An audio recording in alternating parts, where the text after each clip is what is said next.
에베소서 5장 21절부터 33절까지 말씀을 우리 함께 읽겠습니다.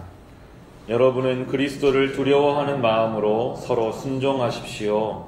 아내되니 여러분 남편에게 하기를 주님께 하듯 하십시오. 그리스도께서 교회의 머리가 되심과 같이 남편은 아내의 머리가 됩니다. 바로 그리스도께서 몸의 구주이십니다. 교회가 그리스도께 순종하듯이 아내도 모든 일에 남편에게 순종해야 합니다. 남편되니 여러분 아내를 사랑하기를 그리스도께서 교회를 사랑하셔서 교회를 위하여 자기를 내주심 같이 하십시오. 그리스도께서 그렇게 하신 것은 교회를 물로 씻고 말씀으로 깨끗하게 하여서 거룩하게 하시려는 것이며 티나 주름이나 또 그와 같은 것들이 없이 아름다운 모습으로 교회를 자기 앞에 내세우려는 것이며 교회를 거룩하고 흠이 없게 하시려는 것입니다. 이와 같이 남편도 아내를 자기 몸과 같이 사랑해야 합니다. 자기 아내를 사랑하는 것은 곧 자기를 사랑하는 것입니다. 자기 육신을 미워하는 사람은 없습니다. 누구나 자기 육신을 먹여 살리고 돌보기를 그리스도께서 교회를 그렇게 하시듯이 합니다. 우리는 그리스도의 몸의 지체입니다. 그러므로 사람이 부모를 떠나 자기 아내와 합하여 그 둘이 한 몸이 되는 것입니다. 이 비밀은 큽니다. 나는 그리스도와 교회를 두고 이 말을 합니다.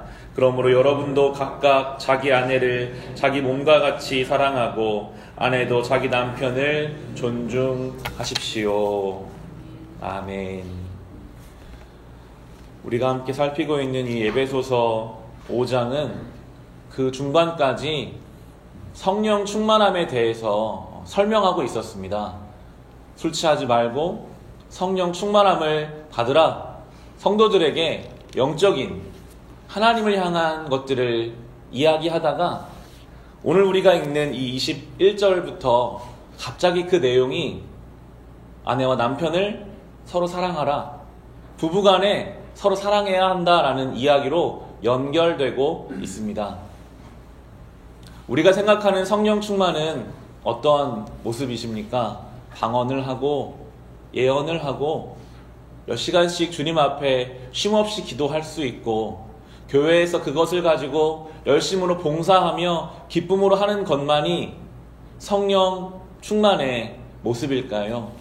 때때로 우리는 성령 충만은 먼저 그런 것들을 떠올릴 때가 있는데 성경은 하나님께서는 성령 충만한 이들과 부부간에 서로 사랑하는 것들을 연결시키고 계십니다.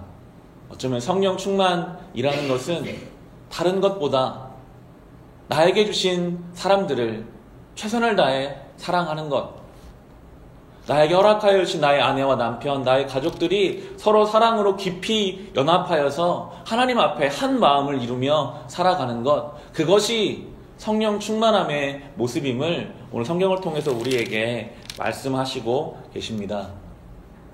부부간의 사랑을 굉장히 높은 수준의 사랑으로 오늘 이야기해 줍니다. 부부간에 서로 사랑하라고 합니다. 누가 먼저 사랑하고 어떤 조건이 붙으면 사랑하고 이런 것이 없습니다.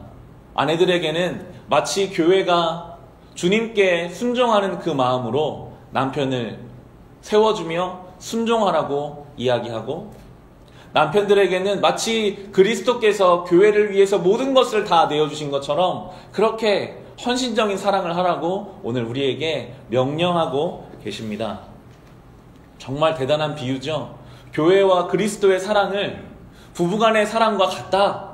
그렇게 사랑해야 한다라고 우리에게 말씀해주고 계십니다. 그런데 때로 우리는 부부관계를 할 때 그렇게 생각할 때가 참 많은 것 같아요. 조건을 달아요. 먼저 우리 남편이 그리스도처럼 나를 사랑해야 내가 순종하지. 상대방이 먼저 그렇게 해주기를 우리는 너무나 자연스럽게 바라게 됩니다. 남편들도 우리 아내가 나를 세워줘야 내가 그리스도의 마음으로 사랑을 하지. 그렇게 갈 때가 많은데 오늘 성경은 전혀 그런 조건은 붙지 않습니다. 그러면서 설명하는 것이요. 32절에 이런 표현을 합니다. 이 비밀은 큽니다. 나는 그리스도와 교회를 두고 이 말을 합니다. 그러므로 여러분도 각각 자기 아내를 자기 몸같이 사랑하고 아내도 자기 남편을 존중하십시오 라고 이야기하면서 이것이 비밀인데 그 비밀이 무엇인가? 바로 31절에 나오는 사람이 부모를 떠나 자기 아내와 합하여 그 둘이 한 몸이 되는 것입니다 라고 이야기합니다. 하나님은요, 부부를 보실 때 한 몸으로 보신다라고 이야기하세요. 이것이 놀라운 비밀이라고 합니다. 인간의 죄성은요, 늘 내가 중심입니다. 이 시대는 점점 나를 중요시하는 시대를 우린 살아가고 있습니다. 내가 제일 중요해요. 내가 행복하지 않으면 부부관계도 언제든지 정리할 수 있고, 심지어 내가 행복하지 않으면 부모와 자식관계까지도 지금은 끊어져 가고 있는 시대를 살아가고 있습니다. 이건 절대로 주님이 원하시는 모습이 아니죠. 주님께서는 나만 생각하고 나에게만 집중하는 그것은 죄성의 극이라고 이야기합니다. 결국은 하나님도 없어요. 내가 제일 중요한 사람이 되어 버리는데, 오늘 주님께서는 뭐라고 말씀하시는가 하면 너의 아내를, 너의 남편을 사랑하는 그것이 결국 나를 사랑하는 길임을 말씀해주고 계시는 것입니다. 이 세상은요, 나만 생각하고 나를 생각하면 내가 행복해질 줄을 알고 있지만, 성경은 말씀하시기를 나의 남편을, 나의 아내를 내 몸과 같이 그렇게 사랑하고 존중해주면 그로 인해서 내 인생이 가장 건강해지고 행복해지는 길임을 우리에게 말씀하고 계시는 것입니다. 예수님께서는 참 좋으신 주님이십니다.